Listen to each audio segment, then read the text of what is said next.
Mənə Sabirabad tərəfdən güclü bir qarğış küləyi gəlir.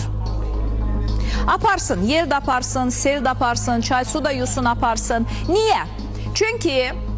Çünki bugün qurulan bir toy mərasimi Sabirabadın, bəli, Yenikənd kəndində şəxsim tərəfindən aldığım məlumat əsasında, gecə almışam bu məlumatı, o toy bugün ləğv edilibdir. Mən indi videolar təqdim edəcəm. Niyə bu toy ləğv edildi? Çünki bu toyda əyləşəcək gəlinin 17 yaşı belə olmayıb hələ. Tamam olmayıbdır hələ. Alqışdır, bu alqışdır. Bəli, başa düşən ziyalılar tərəfindən aldığım alqış bütün o qarğışların üstündən keçər. Mənə dedilər ki, baxın, buradan xəbər edirəm, bilirəm ki, indi toy evində ki olacaqdı, şükür ki olmadı. Məni indi izləyirlər.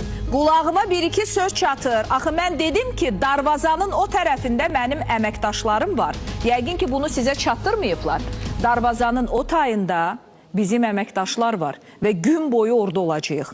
O toy bugün olmayacaq.